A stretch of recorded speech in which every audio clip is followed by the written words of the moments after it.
Hello everyone, इस particular video में मैं आप सबको बताऊंगा सेमेस्टर 3 सीसीएफ का सिलेबस। जैसे कि आप लोग जानते हो कि आपका सेमेस्टर 2 एग्जामिनेशन नवंबर में हुआ, बहुत लेट स्टार्ट हुआ। तो आपका जो सेमेस्टर 3 का एग्जामिनेशन है ना, वो प्रोबेबली प्रोबेबली क्या, मैं श्योरिटी से बोलता हूं दोस्तों, मार्च में ही होगा। तो अभी से आप काउंट करेंगे तो सेमेस्टर 3 के लिए बस 3 महीने बचे हुए हैं आपके पास। तो सेमेस्टर 3 भी आप लोगों को इंस्टेंटली जल्दी से जल्दी स्टार्ट करना पड़ेगा, कोई छुट्टी चटारी मनाने का टाइम नहीं है।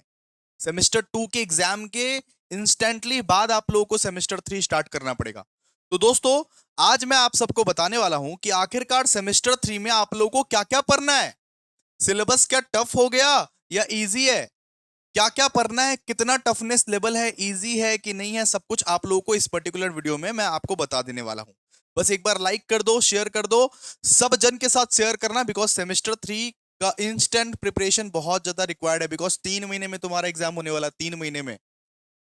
वैसे हौलापंती करने से, लास्ट लास्ट में पढ़ लेंगे, ये सब करने से नहीं होगा। इस बार 2 मेजर पेपर्स आपके, इस बार और टफ होते जाएगा।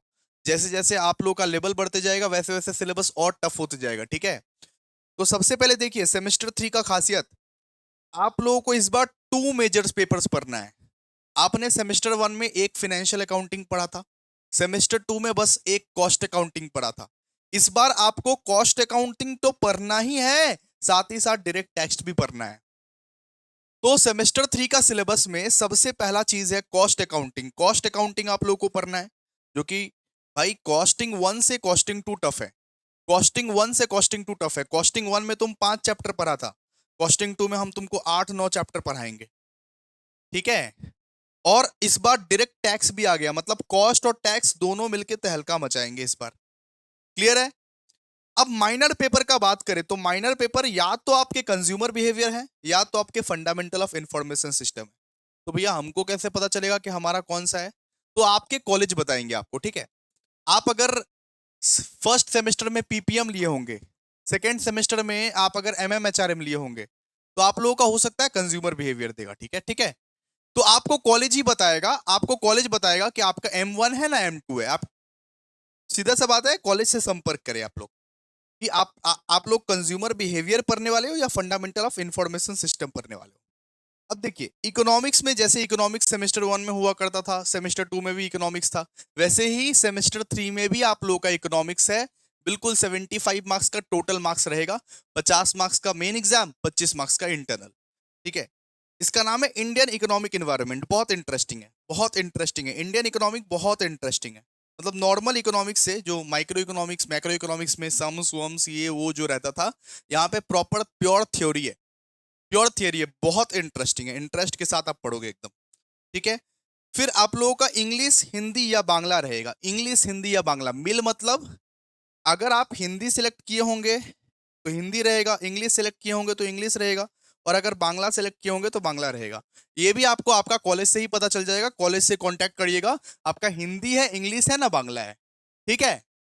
और सेक पेपर, सेक पेपर मतलब एक एक सब्जेक्ट आपका रहेगा computerised accounting and introduction to data science. ये पूरा का पूरा प्योर प्रैक्टिकल है, जिसको कॉलेज ही करवा देता है, जिसको कॉलेज ही करवा देता है।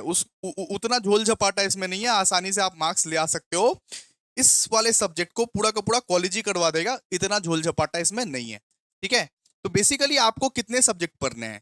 बेसिकली आपको यहाँ पे कॉस्ट अकाउंटिंग एक, सबसे पहला कॉस्ट अकाउंटिंग, दूसरा सब्जेक्ट डायरेक्ट टैक्स, फिर तीसरा सब्जेक्ट माइनर पेपर, या तो कंज्यूमर बिहेवियर पढ़ोगे या तो फंडामेंटल ऑफ इंफॉर्मेशन सिस्टम पढ़ोगे, ठीक है। फोर्थ सब्जेक्ट आप पढ़ोगे इंडियन इकोनॉमिक इन्वायरमेंट।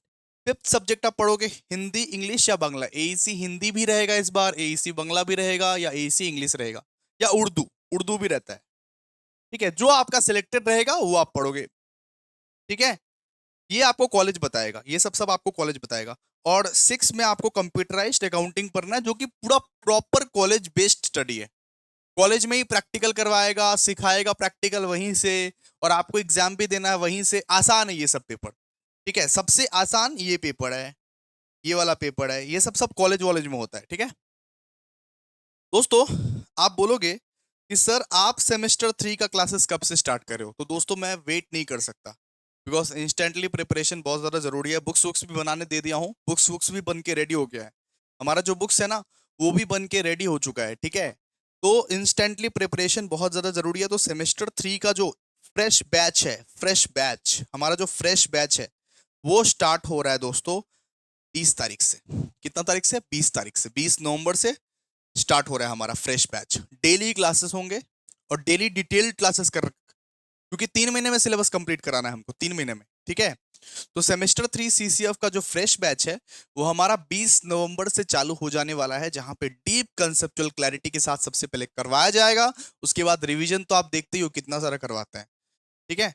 तो हमारा सेम 3 का प्रो बैच 20 नवंबर से स्टार्ट हो जाने वाला है। इसका एक डिटेल्ड वीडियो आप लोगों को मिल जाएगा, हम दे देंगे। आईटी एग्जाम होने तो 18 तारीख को, 18 तारीख के बाद हम एडमिशन चालू करेंगे। डिटेल्ड वीडियो दे देंगे, कैसे क्या क्लासेस वगैरह जो भी होगा डिटेल्ड वीडियो दे देंगे। आप लोगों को ज्वाइन होना होगा तो होइएगा, ठीक है। और व्हाट्सअप नंबर तो आप लोग देख ही रहे हो बस। तो ये सेमेस्टर 3 का सिलेबस था।